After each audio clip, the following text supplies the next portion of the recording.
¿Qué tal, amigos? Bienvenidos a una nueva entrevista Más Container, espacio donde conversamos con interesantes invitados sobre la logística, sobre el nearshoring, el comercio exterior, tanto en Chile, América Latina y también el mundo. Hoy nos acompaña Luis Antonio Velázquez, quien es fundador de Inversión y Desarrollo, también es doctor en Ciencias Políticas, Sociales, con especialidad en Desarrollo, es empresario, exministro de Economía de la República de Guatemala, también exsecretario de Estado de la Presidencia de la República de Guatemala y director para América Latina de GEM LATAM. Luis, ¿cómo le va? Gracias por aceptar la invitación de Más Container. Muchas gracias, Claudio. Un saludo para tu audiencia en Chile, en todo el mundo. Sé que es una plataforma muy visitada, Más Container. Así que aquí estamos a la orden y un abrazo a todos los amigos chilenos y América Latina. Gracias por estar junto a nosotros, Luis.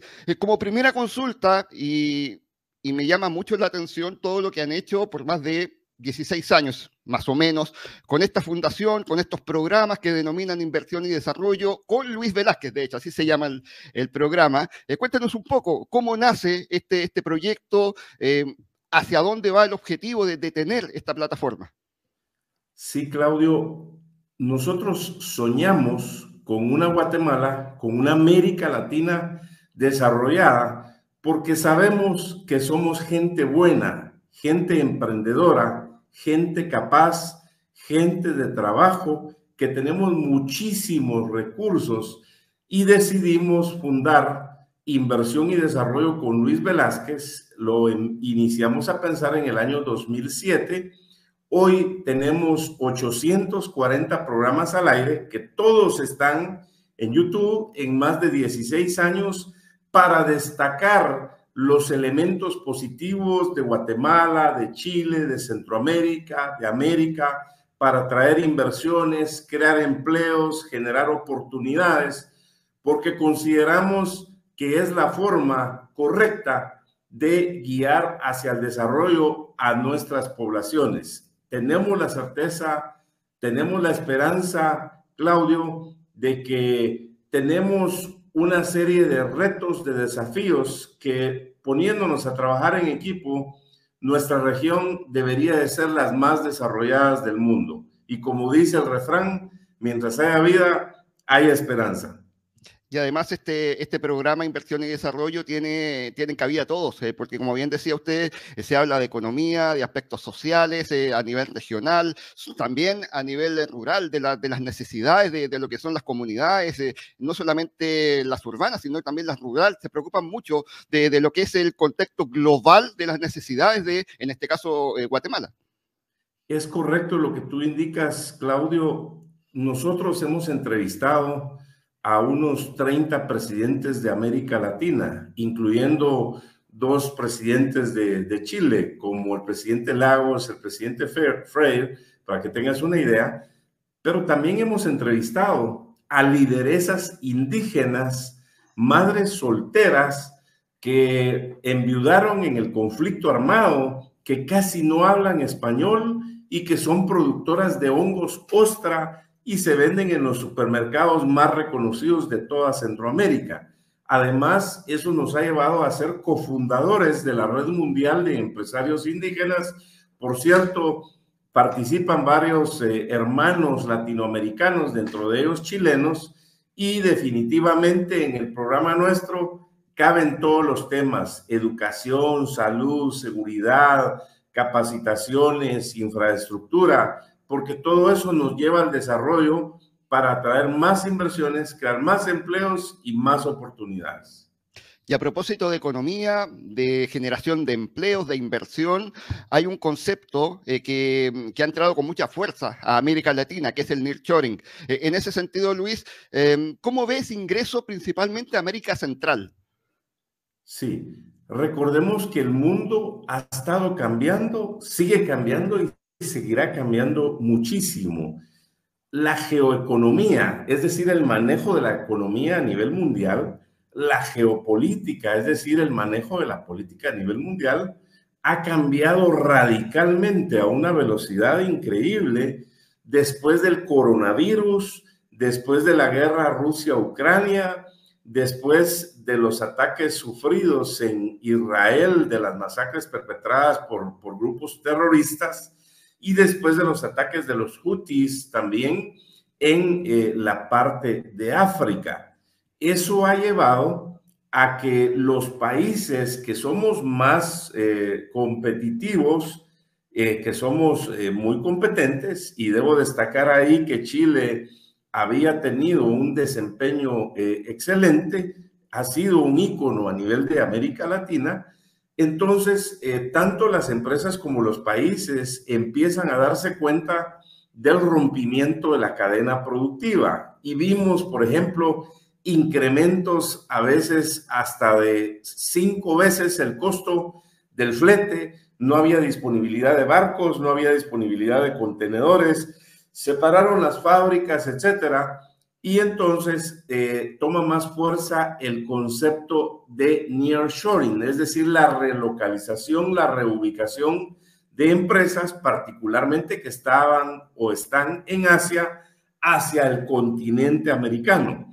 Es ahí donde vemos que América Latina, desde el Río Grande, en el límite entre México y Estados Unidos, hasta la Patagonia, tenemos una gran oportunidad porque somos el continente más rico en recursos naturales, en gente emprendedora, en gente trabajadora. Sin embargo, es momento de desarrollar más América Latina. Por recursos naturales, Claudio, no nos quedamos. Tenemos Pacífico, tenemos Atlántico, tenemos minas, tenemos energía, tenemos tierra, tenemos todo lo que los países asiáticos quisieran. Sin embargo, nos ha faltado un enfoque sistémico hacia la atracción de inversiones, creación de empleos y oportunidades. Y es ahí donde este siglo XXI es el siglo de América Latina, es el siglo del nearshoring, que significa,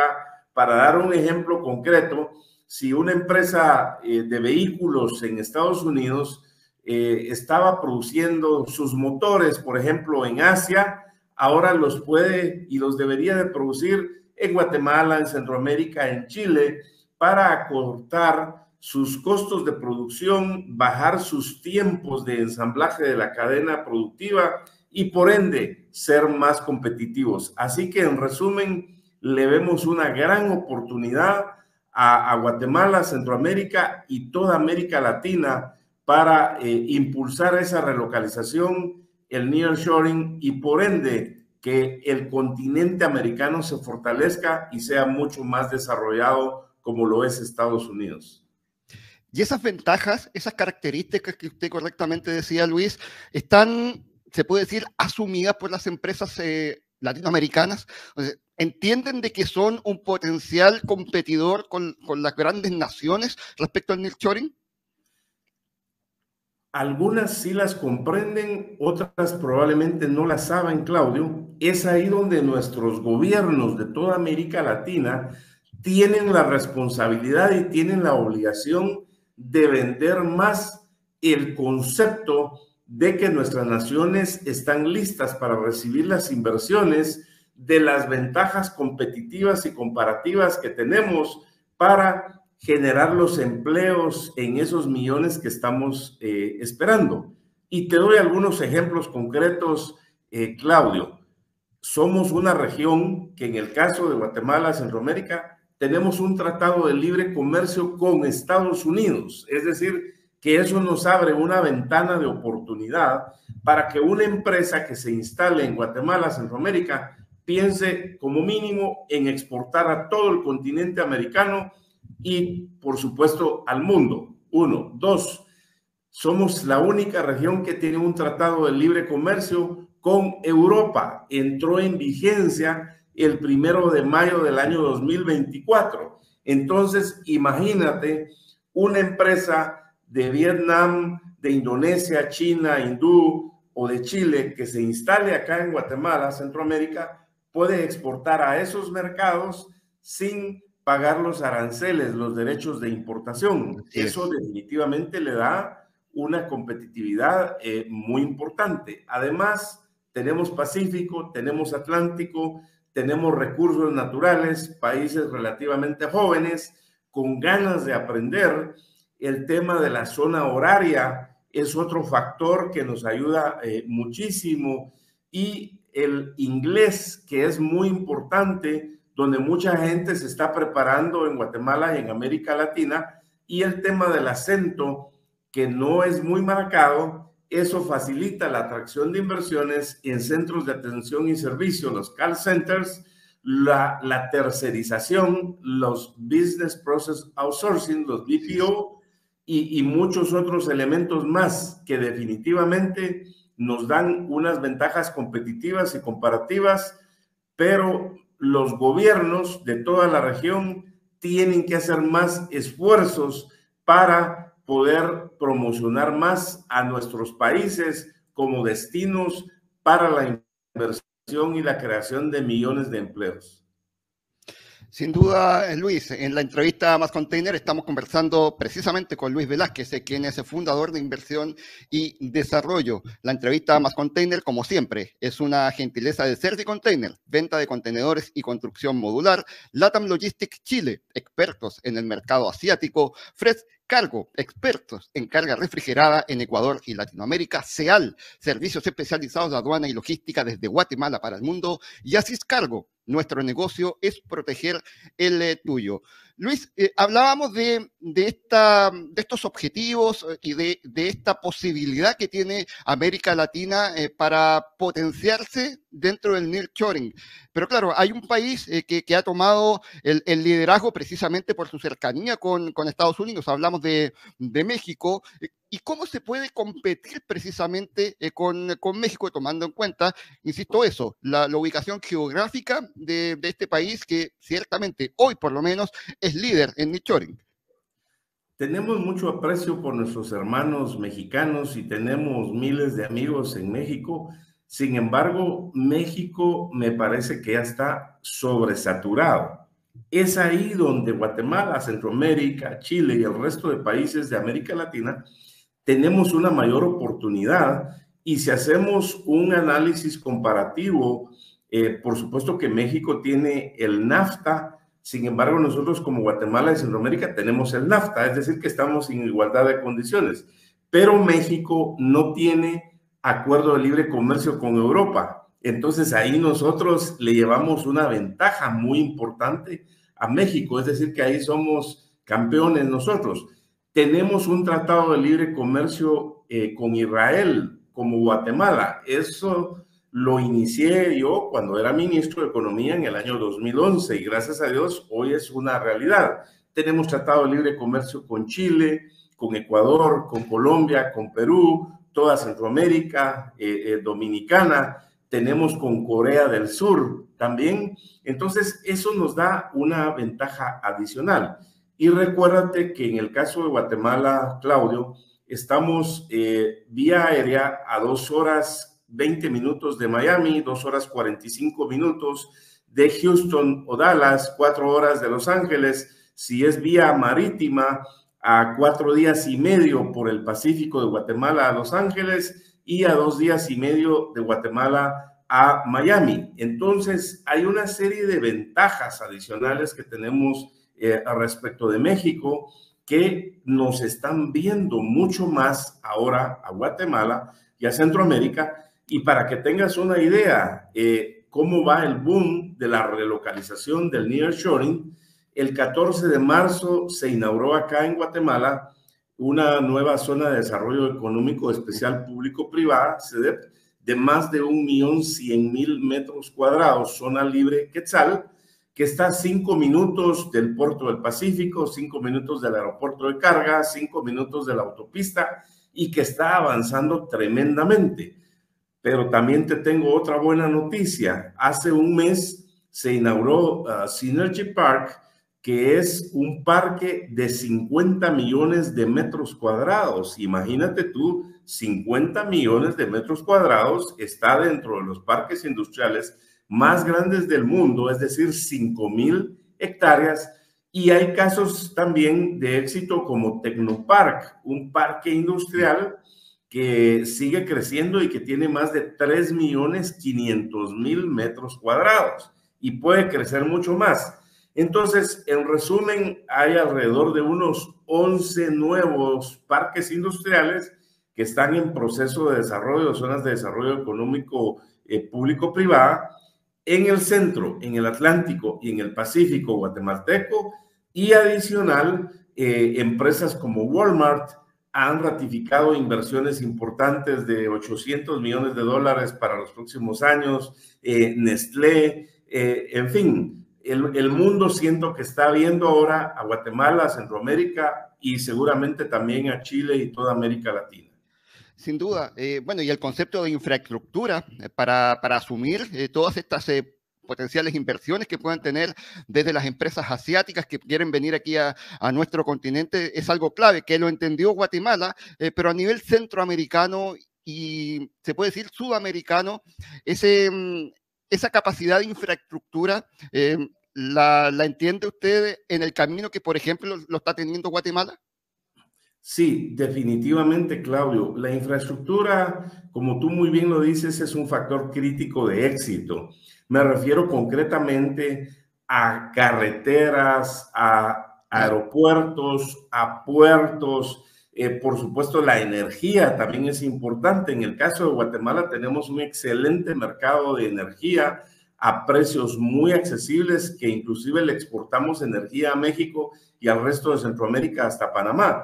Eso nos da una competitividad importante porque tenemos energía hídrica, solar, eólica, geomagmática, también por búnker, también por la agroindustria azucarera. Y en el caso de la infraestructura, se están ampliando las carreteras, las autopistas, nuevos aeropuertos.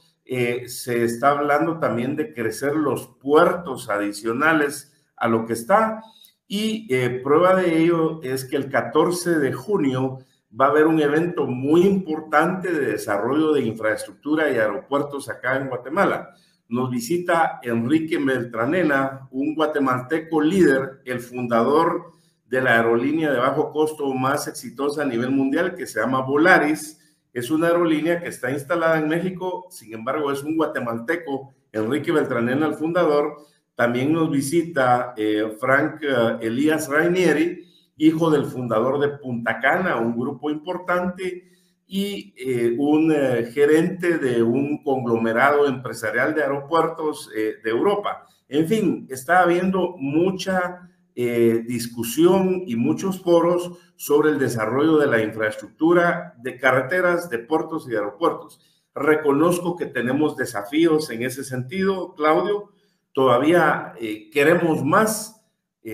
Yo estuve en Chile en febrero y vi, por lo menos en lo que me pude desplazar del aeropuerto de Santiago hacia Viña del Mar, una buena infraestructura, con peajes, con alianzas público-privadas, y eso es lo que necesitamos en Guatemala y en toda América Latina. Estamos seguros también que tanto los gobiernos como los líderes empresariales en las cámaras, los medios de comunicación y toda la sociedad, estamos muy claros que la infraestructura es igual a desarrollo.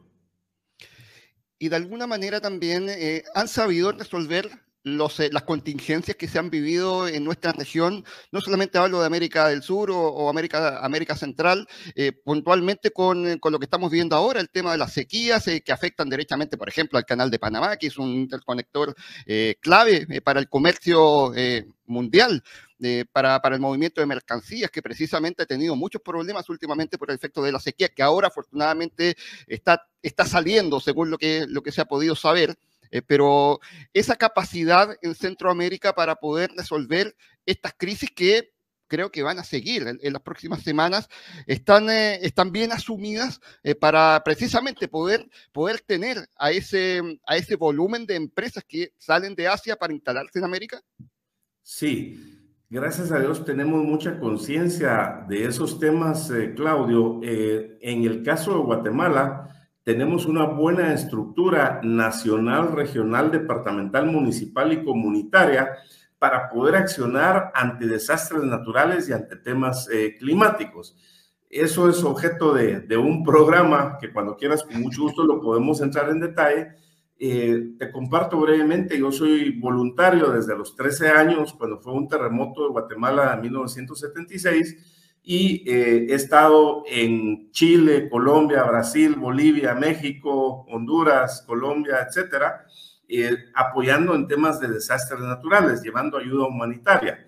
Y lo que hemos abordado a nivel empresarial es que tenemos que invertir más en los estudios de impacto ambiental, tenemos que invertir más en los análisis de riesgo de cada proyecto, tenemos que invertir más en sistemas de riego para que cuando haya sequía, hayan calores, no falte el agua, y eso lo hagamos de una forma muy estructurada, muy técnica. Y precisamente eso fue lo que me llevó como ministro de Economía en el año 2011 a tener el acercamiento estrecho con Israel, porque son líderes a nivel mundial en sistemas de riego.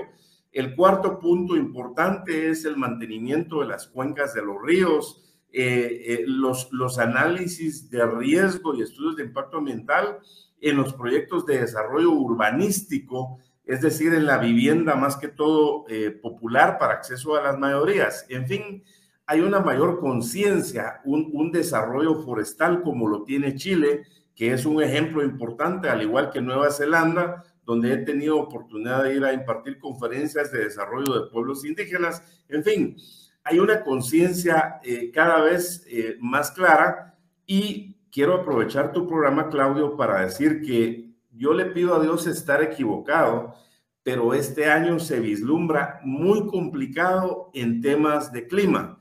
Entonces te doy 3 temas muy concretos. Lo que yo fui a ver en Chile este año nunca lo había visto. Créeme que quedé impactado. Lo que vi en Colombia en incendios forestales nunca lo había visto de esa magnitud y quedé impactado. Luego anduvimos recorriendo Guatemala, también muchos incendios forestales. De hecho, el mes de mayo ya se define como el mes más caluroso de toda la historia. Imagínate. Y lo que vimos en Brasil hace 3 semanas es unas inundaciones de cerca de 463 municipios en Río Grande do Sul. Entonces, el tema del clima es muy importante ponerle la atención, y yo aprovecho tu programa para que todos nosotros como ciudadanos y los que estén en la administración pública y los del liderazgo empresarial le pongamos muchísima atención, no solo desde el punto de vista humano para salvaguardar las vidas de las personas, sino también para que nuestras empresas puedan aprovechar los recursos naturales de la mejor forma posible, y ante las crisis que tenemos, sigamos siendo cada vez más competitivos y tengamos la supervivencia que esperamos desde el punto de vista empresarial. Claro, y usted decía, y bueno, si me permite también lo voy a destacar, cuando vino a Chile se refería usted a los incendios que lamentablemente sufrimos acá en la zona donde estamos haciendo este programa en Mascontainer, en Viña del Mar, en Chile. Incendios que en la zona han sido los más graves de la historia, creo yo, y por lo mismo se agradece el gesto que tuvieron ustedes como GNM LATAM para poder estar apoyando a los afectados de los incendios de Viña del Mar. Muchas gracias, Claudio. Es algo que hacemos de corazón como parte de nuestra responsabilidad social empresarial, un esfuerzo familiar. Somos los fundadores de GEM LATAM para América Latina, y reconocemos que nuestra casa matriz son pioneros porque se fundó desde el año 2010. GEM LATAM empezamos en el año 2018, es decir, 8 años después que nuestra casa matriz, desde donde atendemos prácticamente a todo el mundo. Tenemos equipos en Ucrania, en Gaza, en Turquía, en Hawái, y donde haya un desastre, ten la certeza que en menos de 48 horas ahí vamos a estar, Claudio. Muchas gracias, Luis. Luis, usted hablaba sobre los desafíos que enfrentan las empresas al considerar precisamente el nearshoring en nuestra región, en América Latina. ¿Uno clave puede ser seguir adoptando nuevas tecnologías? Sí, definitivamente. Las nuevas tecnologías es un desafío para nosotros como ciudadanos mundiales, y para todas las empresas de Chile, de Guatemala, de Brasil, de Perú, en todos lados. La innovación, la tecnología es sumamente importante. Gracias a Dios he tenido la vivencia, la oportunidad de participar en la transformación tecnológica y de innovación en varios sectores a nivel nacional e internacional. Participamos en toda la transformación del sector de la agroindustria azucarera. Para que tengas una idea, en Guatemala somos el 5º exportador del mundo y el 7º productor a nivel mundial, y somos el número 1 en eficiencia. Entonces, llevamos procesos de innovación y de tecnificación al más alto nivel, que hoy, desde un teléfono celular, tú puedes ver qué está pasando en el campo, en las miles, decenas de miles de hectáreas, qué está pasando en la logística, en las operaciones del transporte de la caña, qué está pasando en las plantas donde estamos produciendo el azúcar, donde se está refinando y donde estamos produciendo energía. Pero me doy un brinco importante. Hoy, por ejemplo, la innovación y la tecnificación en la inteligencia artificial juega un papel muy importante. Los sistemas de información, CRM, los sistemas de automatización industrial y control de procesos, los sistemas de trabajo para generar equipos de alto desempeño. Imagínate cómo estamos contigo ahorita. Tú estás en Viña del Mar, yo estoy en Ciudad de Guatemala, y estamos hablando de tú a tú como que estuviéramos de frente. Los sistemas expertos, en fin, todas las empresas tenemos la obligación, y por supuesto los líderes y los empresarios, de motivar la implementación de la innovación permanente. ¿Eso qué significa? Que cada vez nuestros productos y servicios tengan un valor agregado, que lo pueda percibir claramente el cliente y que eso se traduzca en una rentabilidad, pero no para hacernos más ricos, porque los empresarios que trabajan solo por dinero, pobres. Los empresarios tenemos que aspirar a algo más, a mejorar la calidad de vida de las personas por los productos y servicios que generamos, a generar miles de empleos más, de más oportunidades, llevar beneficio a la sociedad. Entonces, la innovación y la tecnificación juegan un papel muy importante. Te doy un ejemplo claro. En Guatemala existen inversiones de decenas de miles de millones de Corea. Tenemos una excelente relación con Corea, y está el sector de vestuario y textiles en Guatemala, que genera más de 60,000 puestos de trabajo de forma directa y unos 300,000 puestos de trabajo de forma indirecta. Ese sector exporta unos 2,200 millones de dólares a Estados Unidos, y se han integrado en lo que se denomina un clúster empresarial, es decir, un conglomerado de empresas donde hay fábricas. Unos producen el hilo, otras las telas, otros los botones, otros ya los diseños, el paquete completo. Entonces ahí hay innovación, por lo menos en 10 distintos segmentos de negocios, para que la cadena productiva en total sea más competitiva. Hay tecnificación de altísimo nivel y están en un proceso de mejora continua de forma permanente. Esos beneficios los ofrecemos a las empresas que vengan a instalarse acá en Guatemala, en Centroamérica, en Chile, por los temas de nearshoring y de relocalización también. Y entender también, me parece, Luis, que las nuevas tecnologías, por ejemplo, la inteligencia artificial, no viene a reemplazar a los trabajadores, viene a ser un complemento de lo que se hace hoy dentro de las operaciones, en este caso logísticas o de comercio. Porque claro, hay mucho desconocimiento, me parece a mí, respecto a que la inteligencia artificial o las tecnologías vienen a reemplazar, y me parece que vienen a ser un complemento. Claudio, la tecnología, la inteligencia artificial y la innovación, lejos de amenazar los puestos de trabajo, nos ayuda a crear muchos más puestos de trabajo. En un enfoque tradicional, alguien puede decir, me voy a ahorrar tanto y voy a reducir mis gastos y mis costos. Pero en un enfoque proactivo, podemos decir, con lo que hoy estoy invirtiendo, voy a invertir más en tecnología, en inteligencia artificial e innovación, entonces voy a crecer muchísimo más. Si ya exporto a 3 mercados, implementando los procesos que ya dijimos, deberíamos de pensar en 7 mercados o deberíamos de pensar en 20 mercados. Así que la tecnología, la innovación, no lo veamos como una amenaza, veámoslo como elementos importantes que nos van a ayudar a ser más competitivos, a producir más, a vender más y, por supuesto, a llevar más bienestar a las sociedades donde participamos. Como una fortaleza y una oportunidad. Así me parece Por que hay que supuesto. ver las tecnologías. Luis, Totalmente. claro, y por último, ¿cuál es su visión ya en el futuro sobre el nearshoring en Centroamérica, o mejor dicho, en América Latina a nivel regional, pero en 5 o 10 años más? ¿Cómo lo ve usted? ¿Cómo proyecta el nearshoring? Sí. Primero, acuérdate que China en el año 2030 aproximadamente pareciera que va a llegar a ser la economía número 1 del mundo. Ujú. En el año 2050 pareciera que India va a llegar a ser la economía número 2 del mundo. Entonces Estados Unidos quedaría relegado al tercer puesto. A mis amigos estadounidenses, los gringos amigos, les digo yo, siempre les hablo y les digo, hey buddy, ustedes tienen que ver más hacia América Latina. Nosotros no somos más el patio trasero de Estados Unidos. Somos gente capaz, gente inteligente, gente emprendedora, gente trabajadora y tenemos que ser socios porque ustedes se olvidaron de América Latina y se fueron a hacer inversiones a otras latitudes.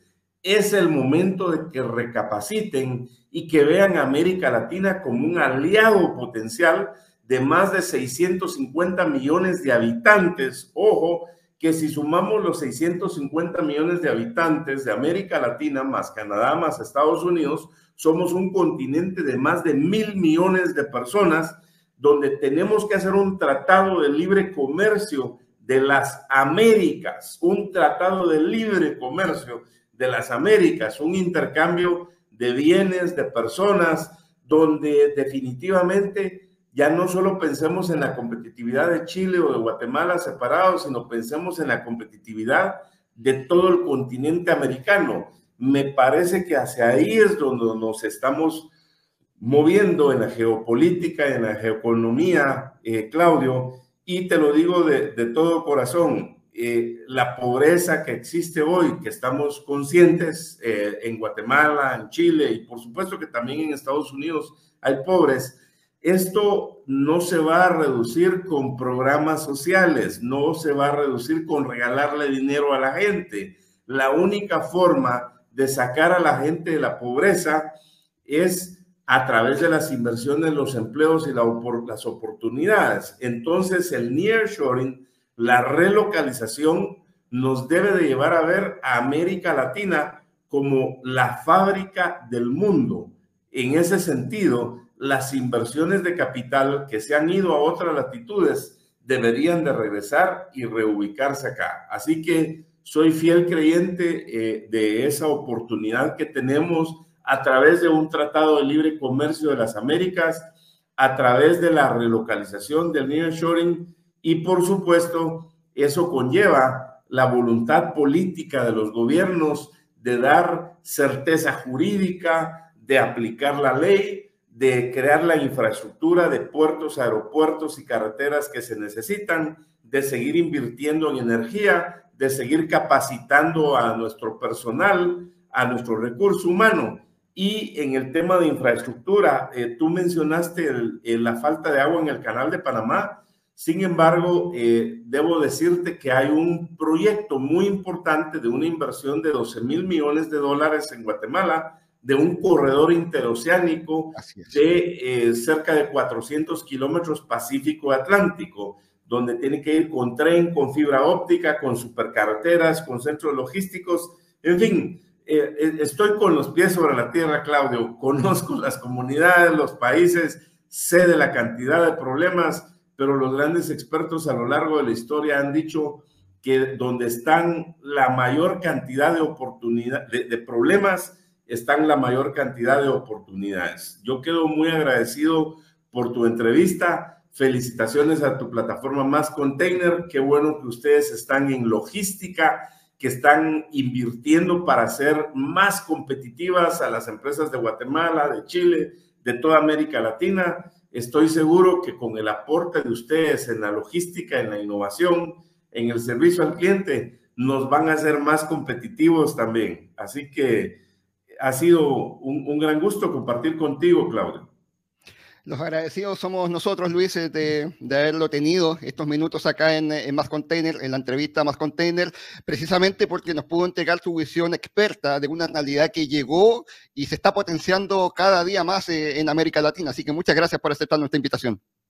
Bueno, hasta una próxima oportunidad. Un gran abrazo hasta Chile y también bienvenido a Guatemala. Aquí está tu tierra. Muchas gracias, Luis. Hasta luego.